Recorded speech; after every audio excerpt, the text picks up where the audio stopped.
journal vous est offert par le FPI, Fonds des promotions de l'industrie, votre partenaire privilégié pour la réussite de vos projets.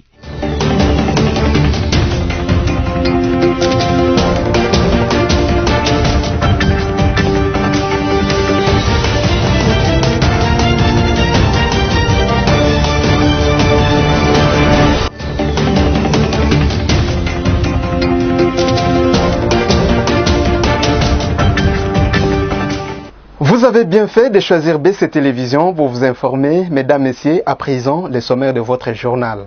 2 morts, 34 blessés, parmi lesquels les policiers et plusieurs dégâts matériels, c'est le bilan des manifestations de l'UDPS organisées jeudi à Kinshasa et dans quelques villes de la RDC. Et pendant ce temps, 59 nouveaux cas ont été confirmés positifs de la Covid-19, selon les bulletins quotidiens de l'équipe de la riposte du jeudi 9 juillet 2020. Et puis, John Bompengo, journaliste photographe de Radio Okapi, a été inhumé ce vendredi 10 juillet 2020 à Kinshasa. Bienvenue si vous nous rejoignez. 2 morts, 34 blessés, parmi lesquels les policiers et plusieurs dégâts matériels lors des manifestations de l'UDPS de jeudi. C'est le bilan donné par le porte-parole de la police nationale congolaise, le colonel Pierrot Mwanamputu. Et pendant ce temps, le parti présidentiel UDPS, organisateur de cette marche contre l'entérinement de Ronsard Malonda à la tête de la CENI, annonce de son côté que 4 de ses militants sont décédés pendant ces manifestations. Suivez ces condensés d'Espérance Louvuno rendus par Merveille Bavabébaye. Le bilan provisoire de la marche organisée par l'Union pour la démocratie et le progrès social pour protester contre la candidature de Ronsard Malonda à la tête de la Commission électorale nationale indépendante fait état de 3 morts, dont 2 à Kinshasa, 1 à Lubumbashi. Au total, 24 blessés, 19 dans le rang de la police nationale congolaise et 5 du côté des manifestants. Plusieurs actes de vandalisme, l'amphithéâtre du pasteur Sonny Kafuta détruit, le siège national du parti du ministre des Droits humains Steve Mbikai brûlé, incendie d'un sous-siège sur l'avenue Kandakanda dans la commune de Kasavubu, tous à Kinshasa, la capitale congolaise. Dans la province du Haut-Katanga, précisément à Lubumbashi, l'on signale 1 mort parmi les manifestants et 10 blessés. Selon le porte-parole de la police nationale congolaise, le colonel Mwanamputu. D'autre part, le secrétaire général de l'UDPS par intérim, Augustin Kabouya, exige le départ de Gilbert Kankonde, ministre de l'Intérieur et autorité des tutelles de la police nationale congolaise. Pour rappel, l'UDPS a organisé cette marche de protestation jeudi 9 juillet 2020 pour l'annulation de l'entérinement de Ronsard Malonda comme président de l'organe électoral congolaise. Marche de l'UDPS contre Ronsard Malonda, on en parle encore au Kasaï oriental, notamment à Mbujimaï, où un mémorandum a été déposé au gouvernorat à l'issue de la marche du jeudi. Les manifestants ont tout simplement demandé au chef de l'État de ne pas investir Ronsard Malonda à la tête de la centrale électorale. Espérance Louvuno nous en dit plus encore dans ce rendu de Josué Kalamba. Les militants de l'Union pour la démocratie et le progrès social UDPS à Mbujimaï dans la province du Kasaï central ont manifesté jeudi 9 juillet 2020. Cette marche a débuté à 9 h à la permanence de l'UDPS à Moiloussé. Les manifestants sont passés par le rond-point de l'Étoile, l'auditorat, pour atteindre l'Assemblée provinciale où un mémorandum a été déposé et lu par Laurent Kolesacha Bassatou, le président fédéral de l'Union pour la démocratie et le progrès social. De son côté, le président de l'Assemblée provinciale, Yves Mwamba Kadima, a précisé que le chef de l'État a déjà répondu à cette question. Il veillera personnellement à ce que la procédure électorale soit crédible des bouts en bout. Et puis, après les allégations du pasteur Sonny Kafuta contre les églises du Christ au Congo et catholiques, l'ECC a réagi à travers un communiqué appelant les propriétaires de l'église Armée de l'Éternel à la retenue et à revenir à la raison. Merveille Bavabébaye nous en dit plus. L'Église du Christ au Congo, ECC, a réagi aux accusations du représentant légal des églises de réveil du Congo et leader de l'Église armée de l'Éternel, l'évêque général Sonny Kafuta, à travers un communiqué en fin de soirée du jeudi 9 juillet 2020. accusant l'Église du Christ au Congo et la Conférence épiscopale nationale du Congo d'avoir commandité la vandalisation du siège de l'Église armée de l'Éternel. Les CC condamnent la profanation du temple des dieux, quelles qu'en soient les motivations, et rejettent les allégations portées contre elle par le pasteur Sonny Kafuta. En outre, l'Église du Christ au Congo appelle ce leader religieux de faire preuve de retenue dans ses propos et de s'abstenir de réagir sous l'effet de la colère. Fustigé d'avoir soutenu la désignation de Ronsard Malonda à la tête de la Commission électorale nationale indépendante, le militant de l'Union pour la démocratie et le progrès social UDPS, en marche des revendications contre cette désignation, se sont pris au temple de cette église, membre des églises de réveil du Congo. Pour boucler ce dossier des marches, la coalition Lamuka réitère son appel à la marche du 13 juillet 2020 pour dire non à l'entérinement de Ronsard Malonda par l'Assemblée nationale comme président de la Commission électorale nationale indépendante CENI.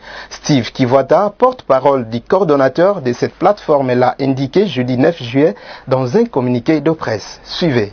Dans un communiqué de presse de jeudi 9 juillet portant la signature du porte-parole du coordonnateur de la plateforme Steve Kivuata, confirme la tenue de la marche de Lamuka. Conformément au communiqué du 7 juillet 2020, signé par les leaders de Lamuka, nous confirmons la tenue effective de la marche de notre plateforme sur toute l'étendue du territoire national le lundi 13 juillet 2020, dans le cycle respect des gestes et barrières écrit Kivuata. Selon ce document, les différents responsables de Lamuka au niveau des autres provinces, villes et territoires sont priés de communiquer sur leurs itinéraires respectifs. Et par ailleurs, Lamuka interdit formellement tout acte de violence physique et de destruction des biens d'autrui, et appelle les manifestants de se munir des sifflets qu'ils utiliseront à titre symbolique pour siffler la fin des substitutions du peuple congolais. Et pour éviter la propagation de la Covid-19, la coalition Lamuka demande à chaque manifestant de porter son masque puis respecter la distanciation physique d'1 mètre et autres gestes barrières. Rappelons que le ministre de l'Intérieur, Gilbert Kakonde, a interdit toutes sortes de manifestations sur toute l'étendue de la République démocratique du Congo, vu la situation actuelle que traverse le pays. Parlons coronavirus, la situation épidémiologique nous indique qu'à ce jour, 59 nouveaux cas ont été confirmés positifs de la Covid-19, selon les bulletins quotidiens de l'équipe de la riposte du jeudi 9 juillet. La RDC compte désormais 7500 cas testés positifs, dont 189 décès et 3513 personnes guéries. Suivez les détails dans cet élément proposé par Christelle Genda et rendu par Josué Kalamba. 59 nouveaux cas confirmés qui donnent un total de 7905 cas, c'est le bulletin quotidien sur la situation épidémiologique au pays du jeudi 9 juillet 2020. Sur le 59 nouveaux cas confirmés, nous retrouvons 49 à Kinshasa, 5 au Lualaba, 5 autres au Nord Kivu, au Congo central 2, en Ituri 2 et au Sud Kivu 2. L'équipe de la riposte annonce également que 566 échantillons ont été testés, aucun nouveau décès parmi les cas positifs enregistrés. Nous comptons donc 189 décès, 3513 personnes guéries et 14 provinces touchées depuis le 10 mars 2020. On signale qu'on a enregistré quelques perturbations dans les activités de riposte à cause des différentes manifestations qui ont eu lieu dans plusieurs villes du pays. Restons dans ce registre de la Covid-19 pour faire face à la situation économique. Le gouvernement provincial du Haut-Katanga a suspendu jeudi les confinements pour la journée de ce vendredi 10 juillet 2020. Cette opération reprendra le samedi 11 juillet à Lubumbashi, Likasi, Kasumbalesa et Kipushi. Sachez que le premier jour de ces confinements de 3 jours a tourné à un véritable bras de fer entre les jeunes de plusieurs partis politiques qui ont dénoncé une décision qui enfonce la population dans la misère.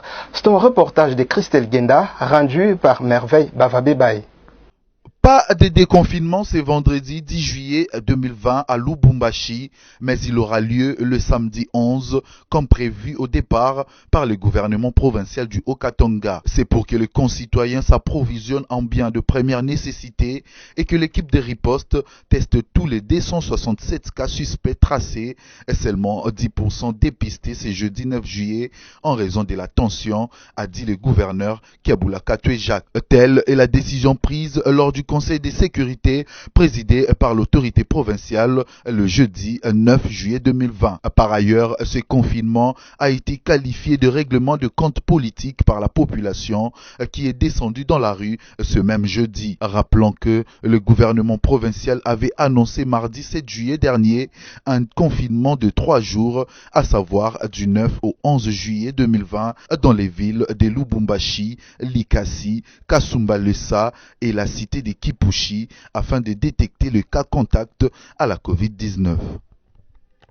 Et puis sans les nommer, le ministre de la Santé de la République démocratique du Congo, le docteur Eteni Longondo, a déposé une plainte contre inconnu pour diffamation, une action qui vise son vice-ministre Albert Petit, car ce dernier avait accusé Eteni Longondo d'utilisation opaque des fonds alloués pour la lutte contre la pandémie à coronavirus. Suivez.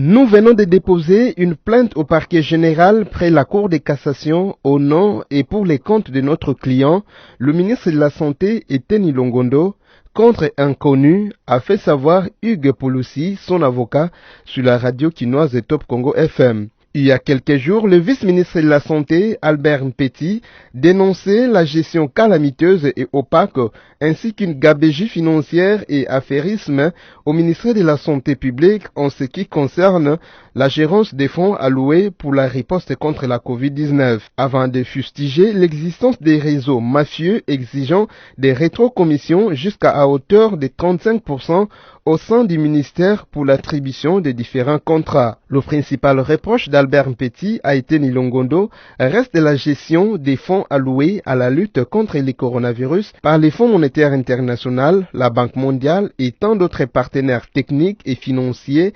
représentant un emprunt de plus de 8 millions de dollars américains qui risquerait de peser sérieusement sur le pays. Se basant sur ces informations, le député national du Front commun pour le Congo, François Nzekouye, avait levé l'option d'interpeller le ministre de la Santé publique pour solliciter des éclaircissements sur cette question. Page noire à présent, décédé depuis le 22 juin passé, John Bompengo, journaliste photographe de Radio Okapi, a été inhumé ce vendredi 10 juillet. Merveille Bababebay et Orly Kiaz se sont rendus à l'hôpital du cinquantenaire à Kinshasa où la levée du corps a eu lieu. Suivez.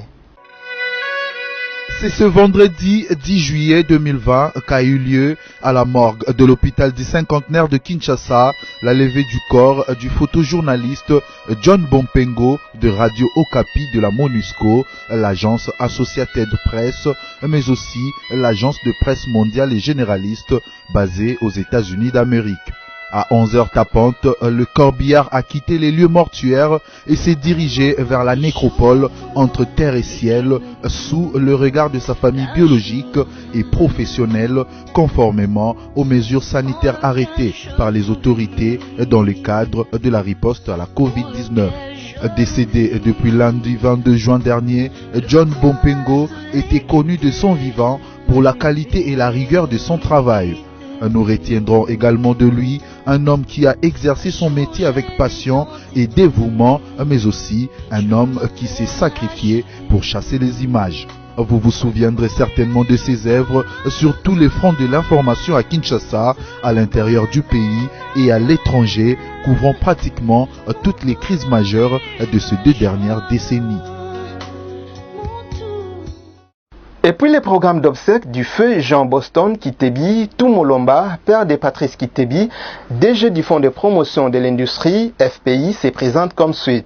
Lundi 13 juillet 2020, levée du corps de la mort de l'hôpital du cinquantenaire à 10h pile. Et l'inhumation s'ensuivra le même lundi au cimetière des nécropoles entre terre et ciel. À cette occasion, la famille Kitebi informe tous les proches qu'elle reçoit les condoléances à la résidence du défunt 6 et 178 avenue Boutoulou, commune d'Engaba, référence marché d'Engaba.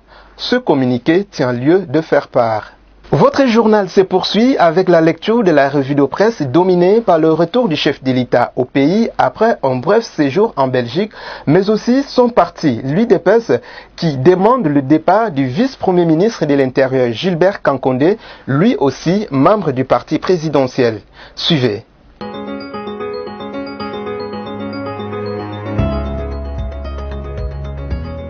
Mesdames, Messieurs, bienvenue à la revue de presse de ce vendredi 10 juillet 2020 sur BSC-TV. CongoVirtuel.org écrit Félix Tshisekedi, un séjour privé très chargé à Bruxelles.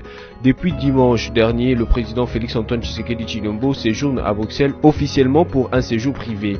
Le service des communications de la présidence congolaise n'en a rien ajouté de plus. Rien de plus que cette annonce laconique illustrée de l'image de Tshisekedi et son épouse embarquant à bord d'un avion dimanche dernier à l'aéroport international de Njili. À Bruxelles, même les médias curieux ne savent percer les mystères d'un tel séjour qui intervient dans un contexte bien particulier en RDC, un pays en proie à des crises politiques qui ont déjà mis à prix les institutions, mais dont les garants du bon fonctionnement des institutions choisissent d'aller passer un temps en pays étranger. Poursuivons cette revue de presse avec Forum des As qui note en grand titre « L'UDPS défie Gilbert Kankondé ». Le secrétaire général de l'Union pour la démocratie et le progrès social, UDPS, Augustin Kabouya Chilumba, indique que 3 militants du parti tshisekédiste ont trouvé la mort durant les manifestations d'hier jeudi 9 juillet à Kinshasa et exige la démission du vice-premier ministre et ministre de l'Intérieur Gilbert Kankondé, membre de l'UDPS. Bouclons cette revue de presse avec ce titre d'Ocapi.net, Béni, la MONUSCO sépare 53 enfants du groupe armé UPLC. La section protection de l'enfant de la MONUSCO a extrait mercredi 8 juillet 2020 53 enfants du groupe Mai Mai, Union de Patriotes pour la Libération du Congo, UPLC en sigle, opérant dans les territoires de Béni au Nord Kivu. Cette séparation s'est effectuée au centre de regroupement des combattants Mai Mai à Kalungutu, 26 km au nord-est de Béni. Parmi ces enfants, il y a 41 garçons et 12 filles, leur âge varie entre 14 et 17 ans. Tous attendaient dans les centres de regroupement des Kalunguta depuis quelques mois pour cette séparation. C'en est tout pour cette revue de presse. Merci à vous de l'avoir suivi.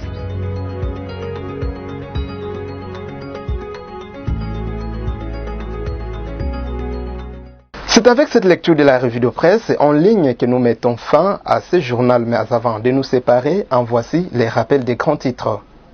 2 morts, 34 blessés, parmi lesquels les policiers et plusieurs dégâts matériels, c'est le bilan des manifestations de l'UDPS organisées jeudi à Kinshasa et dans quelques villes de la RDC. Et pendant ce temps, 59 nouveaux cas ont été confirmés positifs de la Covid-19 selon les bulletins quotidiens de l'équipe de la riposte du jeudi 9 juillet 2020. Et puis, John Bompengo, journaliste photographe de Radio Okapi, a été inhumé ce vendredi 10 juillet 2020 à Kinshasa.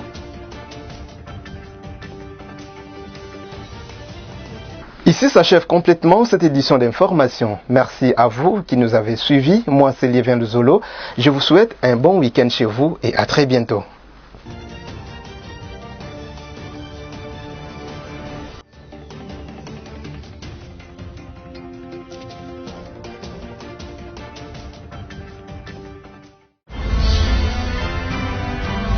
Ce journal vous a été offert par le FPI.